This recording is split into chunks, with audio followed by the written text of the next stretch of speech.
everyone. Welcome to day 2 of our 4th of July weekend trip.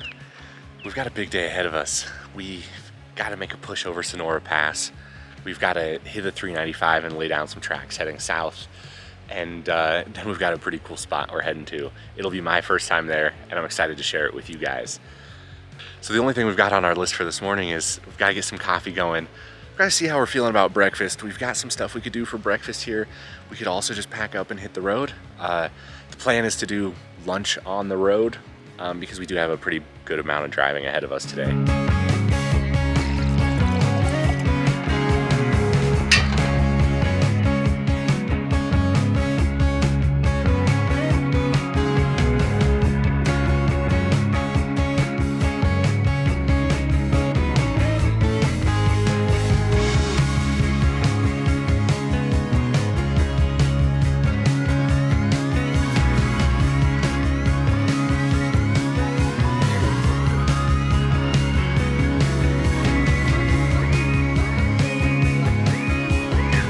All right, so with some coffee in our system, it is time for us to move on to the next parts of our morning. And one of the things that I wanted to talk with you about is basic camp hygiene. It's one of the biggest questions I get asked, especially when it comes to multi-day trips like this. This is really a two-part question. So the first part is simply going to the bathroom. It's not a glamorous thing to talk about, but everyone does it. I know a lot of folks carry their pop-up privacy tents and a 5-gallon Home Depot bucket and double duty bags, and they make their own portable bathroom at camp. This just isn't something that I prefer to do simply because it requires you to carry so much extra gear, and space is already at a premium in my rig. So I'm old-fashioned. I carry a shovel. I make sure to follow leave no trace principles, dig a hole at least 6 inches deep, well away from any water sources. I'm not down here enjoying the view of the river, pooping right on the banks of it. The one thing that I do carry though to help out with this process is these Sea to Summit wilderness wipes. I'm not sponsored. I buy these from Amazon or REI myself, and I absolutely love them. They are 100% compostable, so bury them in your hole, no problem.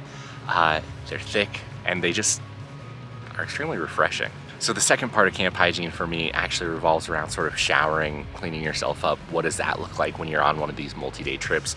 Especially as I think you're starting to get the sense for just how dusty it is out here and how dusty it is at almost all the places I like to visit. So again, this is another place where you can carry as much gear or as little gear as you want. A lot of folks here will have some sort of portable pressurized shower system.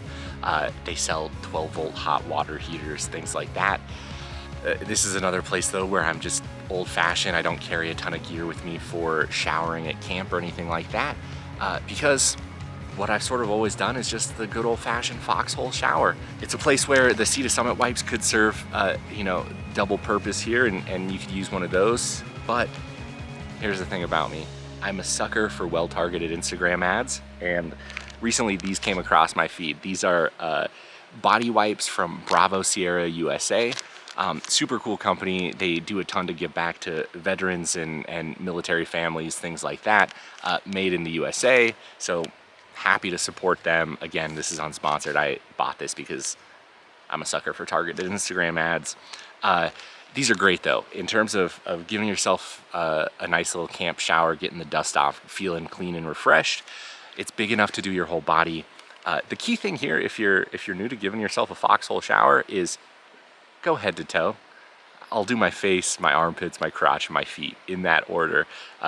Don't try to work it backwards because it's not going to end well for anyone. But that's what I'm about to do. I'm about to get some of this dust off. I'm about to feel refreshed and clean and ready for this drive ahead of us. And then it is time for us to pack up and get through Sonora Pass. It might be slow going, but we'll see how we do. All right, we are packed up. We've got the car loaded up. Milo is worn out and ready to go. It's time for us to get to the highway and start making tracks. Let's do it. All right, so we've made it back to pavement. This is Highway 108 East, heading towards Sonora Pass. Sonora Pass, of course, is one of a few options that we have for getting over the Sierra Nevadas. In my opinion, it's the most beautiful way to go. Our other options are Ebbets Pass, gets you into Tahoe. Tioga Pass, of course, gets you through Yosemite, but you've got to pay. And in this world of COVID that we're living in, you've also got to have a reservation to be able even just to drive through the park. So we're taking Sonora Pass. This will put us in around Bridgeport. We'll be able to link up with the 395 and start pushing south.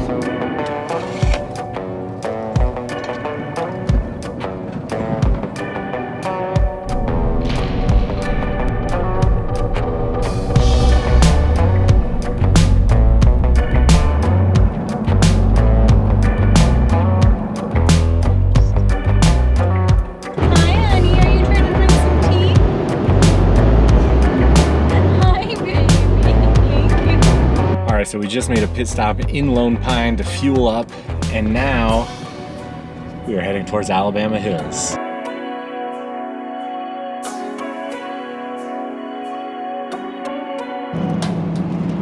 So this is our first time out to Alabama Hills. It's a spot that you hear about all the time. It's in the California Guide to Backroads and 4x4 trails. I've just never managed to, yeah, there we go. We're looking at the book right now. I've just never managed to make it out here yet. I think the plan is probably just take Movie Road, see what we see, try to follow some trails a little bit off the beaten path, and you know, find a place to camp for the night, really. Hopefully with some shade, a little bit of shelter from the wind. It is hot and windy out here, coming up on about 95 degrees right now. I would say, yeah, summertime, maybe not the best time to be out here, but it's the first opportunity we really had to make a drive this far, so we're gonna make the most of it.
All right, we have found ourselves a place to set up camp here at Alabama Hills. As expected, being a holiday weekend, it is absolutely packed here.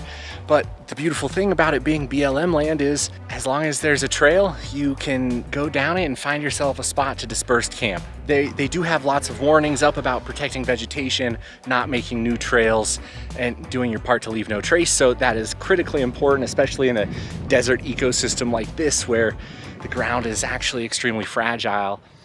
So the name of the game is shade. It is hot, 95 degrees out here. We were hoping maybe to have a spot with a little bit more protection from rocks. There are some cool spots we drove by that you're really tucked in there by the boulders and they're giving you a ton of shade. We sort of ended up in a more open area, but with tons of cool rock formations to hike to and for us to check out. So we're gonna get camp set up. I already started. I got the iKamper going. Pull the chairs out. We'll take some shelter on the other side of the truck here as the sun is setting over here in the west. And well, you can see there's some folks already taking shelter here from the sun. Taking shelter. So Oh, no. let's see what we can do.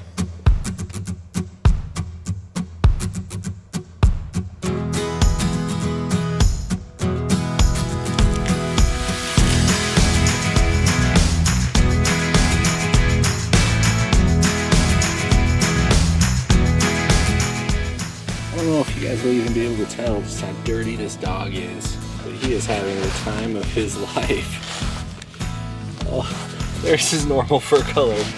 There's how dirty he is now. Oh my goodness, dude.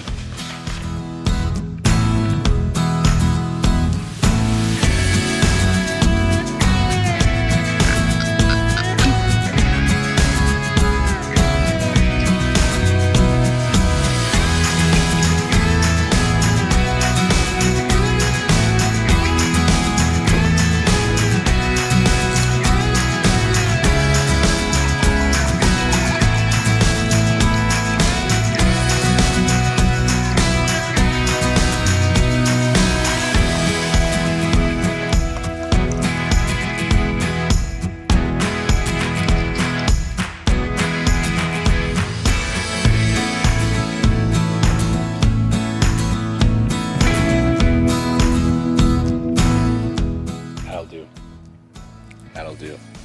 Now, with the drink in hand, we can get dinner going, folks. And here's what we got going on. It's a pasta dish, but it's an easy one. Orzo, which is basically a pasta version of rice. Looks like rice. Doesn't cook like rice though, cooks much easier than rice. 4 minutes in some boiling water. That's what we're doing with the same sort of vegetable medley that we used in yesterday's fried rice, if you saw that video. We've got the broccoli that we chopped at home. We have some green onions that we chopped up at home, because why not? And then I've got this little spice mix that I put together back at home. We've got some sun-dried tomatoes, some onion powder, some garlic powder, salt, pepper, all of that good stuff going in here. And then of course it wouldn't be a pasta dish if we didn't make it cheesy. So that's what we're doing. I've got some beef that we're gonna sear up in the pan, and I can throw that on top of there as well. Let's kick it off.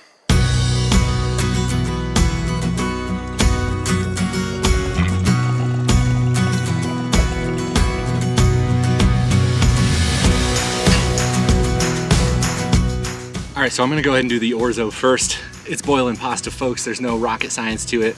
Get some water in the pot, get it boiling. Once that happens, we'll throw the orzo in. It'll cook for maybe 4 or 5 minutes. Then we'll strain it and set it aside. Pull out the frying pan, get some broccoli roasting, get some spices going. Mix it all together, throw the cheese in. Did I mention butter? There's gonna be some butter in there too, obviously. Come on, do you even know me?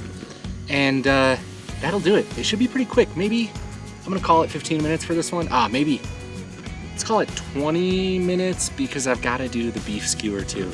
So, 20 minutes, easy.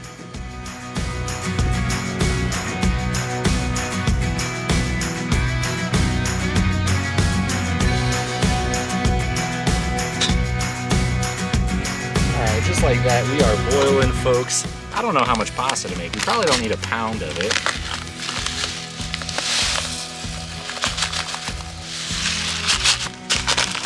I feel like that'll be good. Just like that, we've got some nice al dente orzo cooked up, ready to rock and roll. We've drained the water. We will set this aside. All right, frying pan's on the heat now. I think I'm gonna go in first with the beef skewer, get that cooked, clean up the pan, then we'll go in and we'll start to build this dish.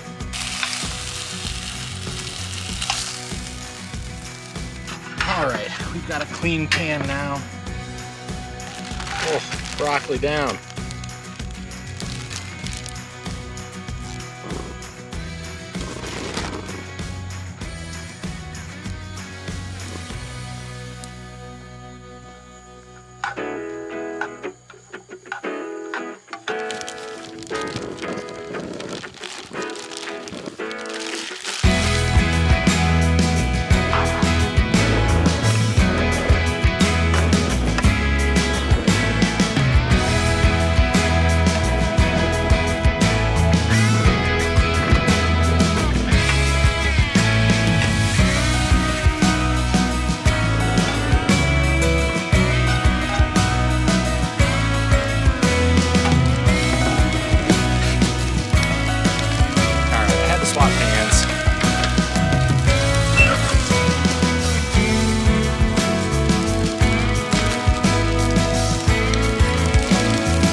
about that. I'm excited to dive into this.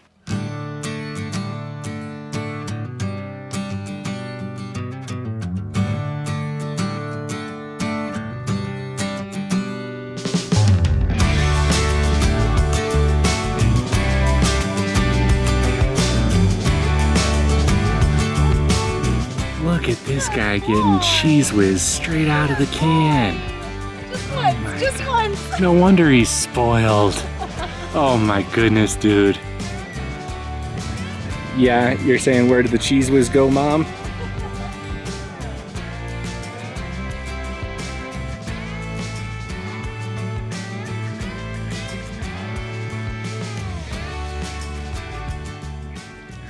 All right, so with that, we are losing daylight and the wind is really picking up out here. We've got a lot of cleanup to do. I want to have camp mostly packed up before we hit the Sac tonight, because tomorrow we're going to make an early push back up north on the 395, try to get to Mammoth, try to get a spot at Laurel Lakes.